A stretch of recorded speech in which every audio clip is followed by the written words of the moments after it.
Chapter 36. Now. The wedding still. Daisy, that guy is totally checking you out, Iris said, as she worked through her second plate of cookies. The gingerbread house had been a big hit, but Annie had also made several platters of cookies and pastries for the guests to eat. Iris seemed to be appreciating them very much. What guy? No, he isn't. What guy? Daisy's head swiveled from side to side. Iris laughed. That one over there with the glasses. He's been looking over here all night. Daisy glanced over to where Iris was pointing. Annie, Daisy, and Iris were the only three left at their table. The chairs from the ceremony had been cleared and a dance floor was carved out between the tables. At the moment, Annie was watching Noah spin Hazel in circles while she giggled. Kira and Bennett had snuck off somewhere about an hour ago and Annie hadn't seen them since. But she had a pretty darn good idea of what they were doing. Weddings had that effect on people. Who even is that? Daisy asked, and Annie looked at the man in question. That's Elliot, the new architect. He's working on the inn, she said. Wow, Jeannie really did invite every person in town to this wedding, Iris said with a laugh. I know. Apparently he was standing nearby when she went to the inn to work out the room availability for her visiting family. She felt bad and invited him too. Well, whoever he is, he's looking at Daisy like he wants to get to know her better, Iris said, waggling her eyebrows. She had a hand over her growing belly, and her bare feet propped up on the chair next to her. She looked tired but happy as she watched Archer slow dance with Olive. That's adorable, Daisy said, looking at them spinning. In circles, Olive perched on Archer's feet. Iris nodded. That's how they get you. Well, if that didn't do it, the roast chicken definitely would have. It was so tender I wanted to cry, Annie said, making the other women burst out laughing again. The man knows how to cook, Iris said. That's for sure. Archer grinned at Iris from his spot on the dance floor and Olive waved. She looked adorable in her velvet Christmas dress, little patent leather Mary Janes on top of Archer's dress shoes. Something across the room caught her eye, and she came running over to Iris. Is that hot chocolate? She asked, her face filled with the intensity of a girl who would go to the ends of the earth for chocolate. A girl after Annie's heart. TD's actually a whole hot chocolate bar, Annie told her. With toppings, Olive squealed. Marshmallows, candy canes, little cookie bits.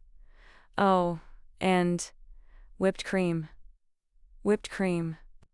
Olive was practically vibrating now, and Annie ignored the look of horror on Iris's face. It was all part of the fun of being an honorary auntie. Yep. All the whipped cream you can eat. Daddy, can I have some? Olive turned around to where Archer was standing behind her, staring daggers at Annie. Annie smiled up at him. Sure, Liv, let's go. Weddings are the best. Olive was already halfway across the room before the sentence was fully out of her mouth. You're welcome, Annie said, and Archer shook his head like he was resigned to the fact that Olive would never sleep again. You want anything? He asked Iris, leaning down to kiss her. Well, all this talk about hot chocolate? Archer sighed, but the little smile on his face betrayed him. He loved every minute of it. I'll get you one. Extra marshmallows, please. It's for the baby. Archer laughed and pressed another kiss to her lips before straightening. Of course. For the baby. Love you, Iris called as he walked away. Wow. I know, Iris said with a smile. Annie shook her head, debating if she also wanted hot chocolate, but instead turned her attention back to Daisy. So, are you going to go talk to him? What, talk to the architect guy? No way. Not in the market for weirdos that stare at you from across the room. No, thank you. Annie laughed. Good call, although he is a pretty cute weirdo, she said, remembering her short-lived plan to invite him to the wedding as her date. Daisy peered over at him one more time. Cute maybe, but I've sworn off men anyway. Now hold on, Iris said. You said you swore off love. That doesn't mean you have to swear off men altogether. You know they are good for other things, she said with a wink. Daisy laughed, tucking her dark hair behind her ear. She looked gorgeous in her slinky black dress. It really was no wonder the weird architect guy was staring at her. I forgot to mention, Annie said. You don't need to worry about your curse ruining this marriage. Really, and why's that? Because Logan and Jeannie love each other so much? Nope, Annie said with a grin, because Estelle brought back a magic olden times nightie that will bring them good luck. What the hell does that mean? Iris asked. I tracked her to New Hampshire today, where she was fighting with her ancient cousin over a nightgown that will now feature prominently in my nightmares. Oh my God, see. Annie gestured over to where Estelle stood in front of Jeannie and Logan's table holding up the offensive garment. Jeannie had a smile plastered on her face, but Logan looked like he wanted to crawl under the table and die. Annie, Iris, and Daisy burst out laughing. Hey Annie, looks like your sister is stealing your man, Daisy said once they'd recovered from their fit of giggles. Annie's head whipped to the dance floor where Mac was currently twirling her sister Charlotte in a slow circle. Annie's brain short-circuited. What the actual fuck? If you'll excuse me, ladies, she said, getting up from her seat so fast their empty glasses rattled on the table. No time to track down her shoes. She marched across the room barefoot to where Elliot stood with wide eyes at her approach. I need you to dance with me, she said, grabbing him by the hand. Tactfully. It really doesn't matter. Annie cut him off. I need you to dance with me for one song. Okay, we're not getting married or anything. No need to worry. She dragged him onto the dance floor. Poor Elliot took one more glance at Daisy and followed Annie into the throng of dancers. Told you it would work, Charlotte said, looking over his shoulder at where Annie had just charged onto the dance floor. Mac could feel Annie's rage boring into the back of his head. Of course it worked. How many times had they done this? He'd bring a date somewhere and then Annie did. Over and over again they'd tormented each other. He was tired of it, but if this was the only way to get Annie to pay attention, then he would do whatever it took. She'd been avoiding him all night, ever since they had walked back down the aisle together. Her arm had felt so right in his. He hadn't wanted to let go, but there were photos to be taken and toasts to be given. She'd even managed to scramble up the bridal party for the first dance, and he'd ended up dancing with Hazel, while Noah got to dance with Annie. He told himself he was going to be patient. He was going to wait for the wedding to be over like he promised he would, but Annie in that dress was making it impossible. It hugged every delicious curve of her. Every dip, every delectable bit of her body was on display, and as the night wore on, Mac found himself with less and less patience. So, when Annie's little sister, who insisted he call her Charlie, now offered him a dance, it seemed like the perfect way to spur Annie into action.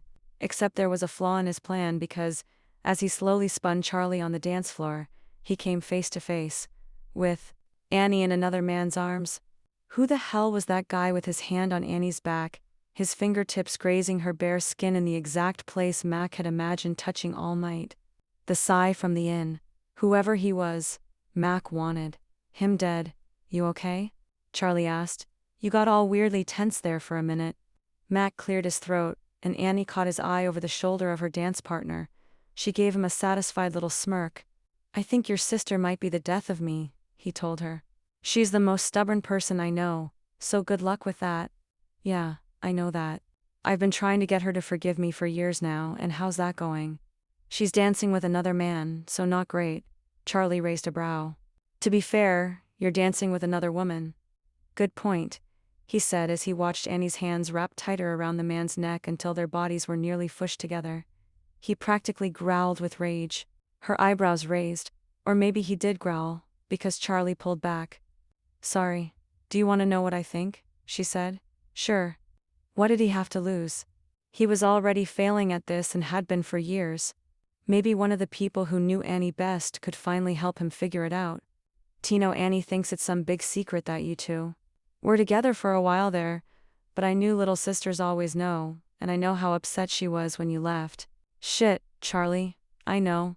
But how many times can I say one was a dumb kid and I'm sorry? She shook her head. That's not the main problem. Getting over heartbreak is easy, but you bruised her ego.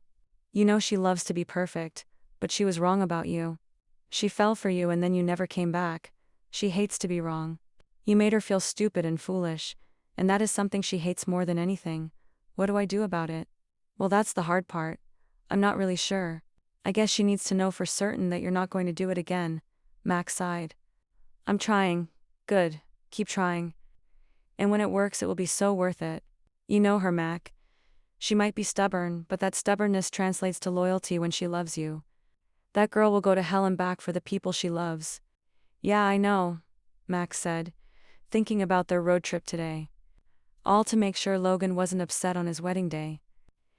Annie and her dance partner turned, and Mac got to look at the man's face. He had dark-rimmed glasses and was blushing as if he was finding this whole scenario overwhelming. Mac almost felt bad for the guy. He knew he had nothing to do with this situation. "Thanks, Charlie," Mac said, giving her a peck on the cheek. "Anytime," she said, turning to find her date waiting for her. Mac walked over to Annie and tapped her dance partner on the shoulder. "Mind if I cut in?" he asked, and the man looked instantly relieved, even as Annie looked like she might argue. "Go right ahead," he said quickly, releasing his grip on Annie. "She's all yours, only that were true." Annie hesitated, like maybe she was going to leave him standing there like a fool, but after an awkward silence she stepped into the circle of his arms. "Dancing with my sister was a dirty move," she said. "You've been avoiding me, Annabelle. I had to do something. Today is not about us. Look around, Annie, you did it. The wedding was beautiful. People went wild for that gingerbread house. I'm pretty sure it was the most Logan cried today, which is saying a lot. The bride and the groom are happy." He gestured to where Jeannie and Logan were slow dancing, her head resting on his chest. "They did look blissfully happy. Your job is done, so I would argue the rest of tonight can be about us." Surprisingly, she didn't argue but huffed an angry little sound that blew her warm breath over his neck. Her hands were on his shoulders, holding him at a distance like they were at some sort of middle school dance, and had been lectured by the chaperones to keep space between their bodies. His hands were on her hips, and every once in a while, his fingers grazed the bare skin of her back. He wanted to press his whole hand there and tug her closer. He wanted to feel the full length of her body, in that damn dress, pressed up against him. "I think we regress when we're together," he said, and Annie looked at him with a bemused expression. "Oh yeah? Yeah. We act like we're teenagers again," he said, taking her hand from his shoulder and twining it with his. He slid his other hand to the small of Annie's back and savored her small intake of breath as he pulled her closer. "But I'm not a teenager anymore, Annie. I know what I want now, and what's that?" Her voice was low and breathy and right beside his ear. She was close to him now, so close he could feel the rapid beat of her heart against his chest. "You." It was as simple as that. He'd been too scared to take what he wanted before. Too young, too unprepared. But not anymore. "I want you, Annie, and I don't care if you need to fuck me like you hate me, but you're leaving here with me tonight. Is that so?" she said, like she was going to fight him on it, but there was no argument in her tone. Only curiosity, interest.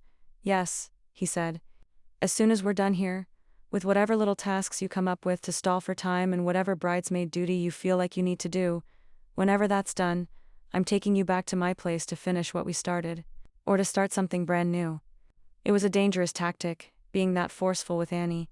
He was still half expecting to get a knee to the groin, but he was out of patience, out of time, out of sanity. Maybe Annie needed him to be stronger in his conscience that this could work, strong enough for the both of them. Strong enough to prove to her that this was right, that he wanted her and that he wasn't going anywhere. Maybe that's what he should have done from the start. Judging by the way Annie hadn't kneed him in the balls, and instead had curled up even tighter against him, he might be onto something. He didn't push his luck, but held her close, rocking her to the music, amazed that they had made it this far, that she was letting him hold her in public. That in and of itself was a miracle. He trailed an index finger under the line of her dress and Annie shivered. A little further and his finger found the dimples above her ass. "Torture. Are you not wearing underwear?" he whispered. "Of course not. Not with this dress," she said, and he could feel her smile pressed against the side of his neck. Christ, if they weren't in a room full of people, he'd lift her dress right now and check for himself. "Maybe we're not going to stay till the end after all," he growled against her ear. "I can't wait that long." Annie gasped at the feeling of his words on her skin. "I can't just leave," she said. "For once, put yourself first, Annabelle. What do you want to do?" She pulled back a little, finding his gaze. Her eyes were a bright, beautiful blue as she studied him. She wanted to say yes. He could tell, but she was holding back again, not wanting to make another mistake. With him, but this time wouldn't be a mistake, he was sure of. "That too. What do you want?" he asked again, holding his breath, praying for the answer that got them the hell out of here. "You," she said finally, the word barely more than a puff of air, but Mac heard it. It was all he needed. He took her by the hand, leading her back to her now empty table. Find your shoes, he whispered a little too harshly in her ear, but he was a desperate man. I'm going to get our coats. He left her there in stunned silence and hoped she would still be there when he got back.